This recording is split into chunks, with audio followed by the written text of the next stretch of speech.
نحمد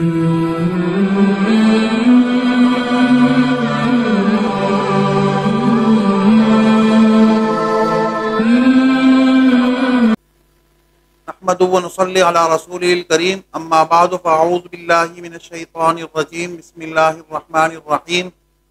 قل هل ننبئکم بالاخسرین اعمالا الذین ضل سعیهم فی الحیاة الدنیا وهم یحسبون انهم یحسنون صنعا صدق اللہ العظیم۔ سورہ کہف کی دو آیتیں ہیں۔ اس میں اللہ رب العزت نے ان انسانوں کا ذکر کیا ہے جو انسان اپنی دنیاوی زندگی کے اندر اپنے طور پر محنت اور کوشش کرتے ہیں اور وہ یہ سمجھتے ہیں کہ ہم اچھا کام کر رہے ہیں اور ہماری زندگی کا رخ صحیح ہے، لیکن حقیقت میں وہ زندگی اپنی ضائع کر رہے ہوتے ہیں اور جو چیزیں وہ حاصل کرنا چاہتے ہیں دنیا یا آخرت کے اعتبار سے وہ ساری سعی اور کوشش ان کی ناکام ہو جاتی ہے۔ اللہ تعالیٰ نے قرآن کریم کی سورہ کہف کی ان دو آیتوں میں ان لوگوں کے بارے میں فرمایا کہ قل هل ننبئکم بالاخسرین اعمالا، اے نبی صلی اللہ علیہ وسلم آپ فرما دیجئے کہ هل ننبئکم، کیا ہم تمہیں بتائیں ان لوگوں کے بارے میں آگاہ کریں کہ جن کے اعمال وہ خسارے والے ہیں، نقصان والے ہیں، ان کے اعمال ان کو کوئی فائدہ نہیں دیتے۔ الذین ضل سعیہم فی الحیاۃ الدنیا، کہ وہ لوگ ہیں جو دنیا کی زندگی کے اندر کوشش کرتے، محنت کرتے، وہم یحسبون انہم یحسنون صنعا، اور وہ یہ سمجھتے ہیں، وہ یہ گمان رکھتے ہیں کہ ہم کوئی اچھا کام کر رہے ہیں، لیکن حقیقت میں ان کے اعمال ضائع ہو رہے ہوتے ہیں، خسارے میں ہوتے ہیں، ان کو کوئی فائدہ نہیں ہوتا۔ اللہ کے نبی علیہ الصلوۃ والسلام نے فرمایا کہ انسان کو چاہیے کہ اپنی زندگی کا رخ کو صحیح کرے اور سیدھا کرے اور وہ اعمال کرے کہ اللہ تعالیٰ نے جو انسان کو زندگی دی ہے اس زندگی کو انسان اس طریقے سے گزارے کہ دنیا اور آخرت کے اعتبار سے اس کی زندگی کے جو اعمال ہے وہ اس کو فائدہ دے دیں۔ اسی وجہ سے آپ صلی اللہ علیہ وسلم کا ارشاد ہے کہ پانچ چیزوں سے کے آنے سے پہلے اس کو غنیمت سمجھو اور غنیمت سمجھ کر ان چیزوں سے فائدہ اٹھاؤ۔ اگر وہ پانچ چیزیں جو اس کے بعد آنے والی ہیں وہ ان پانچ چیزوں کو پھر وہ ختم کر دیتی ہے، پھر انسان اس سے کوئی فائدہ اٹھانا چاہے تو وہ ایسا وقت ہوتا ہے کہ انسان اس سے کوئی فائدہ نہیں اٹھا سکتا۔ آپ صلی اللہ علیہ وسلم نے فرمایا کہ اغتنم خمسا قبل خمس، کہ غنیمت جانو پانچ چیزوں سے پہلے پانچ چیزوں کی آنے سے پہلے غنیمت سمجھو اور اس سے فائدہ اٹھا لو۔ شبابک قبل حرمک، آپ صلی اللہ علیہ وسلم نے فرمایا کہ اللہ تعالیٰ نے اگر آپ کو جوانی دی ہے تو یہ جوانی اللہ تعالیٰ کی طرف سے آپ کے پاس ایک غنیمت ہے، اس سے فائدہ اٹھاؤ، خوب عبادت کرو۔ قبل حرمک، اس سے پہلے کہ بڑھاپا آ جائے۔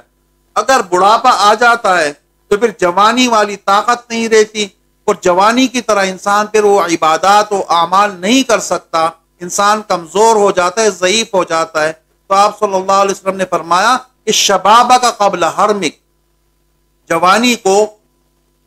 بڑھاپے کے آنے سے پہلے غنیمت سمجھ کر اس کو خوب اللہ پاک کی عبادت میں گزار دو، اس لیے کہ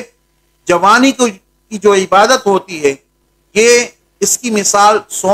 سونے کی طرح ہوتی ہے اور بڑھاپے کی عبادت کی مثال وہ چاندی کی طرح ہوتی ہے۔ اس لیے شاعر نے کہا کہ در جوانی توبہ کردن شیوہ پیغمبری، وقت پیری گرگ ظالم می شود پرہیزگار، کہ جوانی کے اندر عبادت کرنا اور جوانی میں گناہوں سے اپنے آپ کو بچانا، دور رکھنا، یہ پیغمبروں کا شیوہ ہے۔ در جوانی توبہ کردن شیوہ پیغمبری، وقت پیری گرگ ظالم می شود پرہیزگار، جب بھیڑیا بوڑھا ہو جاتا ہے تو اس وقت وہ بھی پرہیزگار بن جاتا ہے اور شکار کرنا چھوڑ دیتا ہے۔ اگر ایک انسان جوانی میں گناہ کر رہا ہے اور بڑھاپے میں آ کے گناہ چھوڑ دے تو یہ کوئی کمال کی بات اس لیے نہیں ہے کہ اس کی جو صحت ہوتی ہے وہ کمزور ہو جاتی ہے. بیڑیا بھی بڑھاپے میں شکار چھوڑ دیتا ہے, یہ کوئی کمال والی بات نہیں ہے. کمال والی بات یہ اور پیغمبروں والا شیوا یہ کہ انسان جوانی میں اللہ تعالیٰ کی خوب عبادت کرے. وصحتک قبل سقمک, اور اللہ تعالیٰ نے اگر صحت تمہیں عطا کی ہے تو اس صحت کو غنیمت سمجھ کر اور بیماری کے آنے سے پہلے پہلے اللہ تعالیٰ کی خوب عبادت کرو اور اس کے راضی ہونے والے اعمال کرو. اسی طرح فرمایا وغناک قبل فقرک,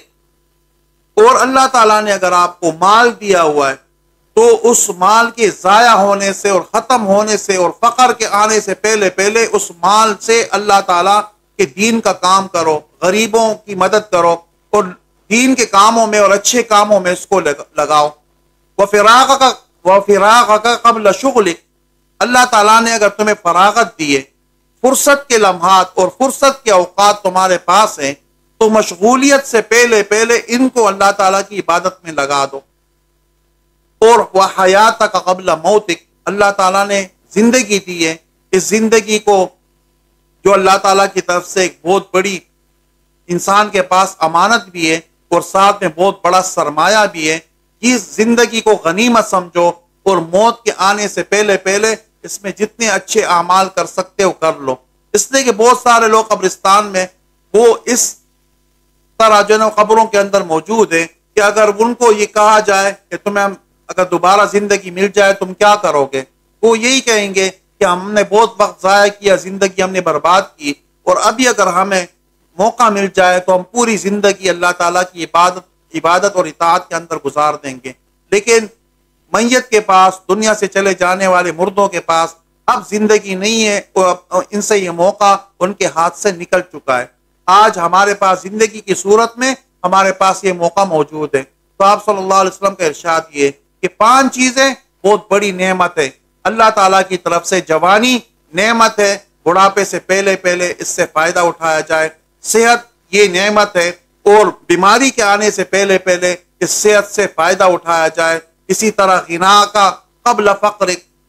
مالداری اور تونگری یہ اللہ تعالیٰ کی طرف سے ایک بہت بڑی غنیمت ہے. فقر کے آنے سے پہلے پہلے, مال کے ختم ہو جانے سے پہلے پہلے اس سے فائدہ اٹھائے. فراغ کا قبل شغل, فرصت کے لمحات یہ غنیمت کے, اس سے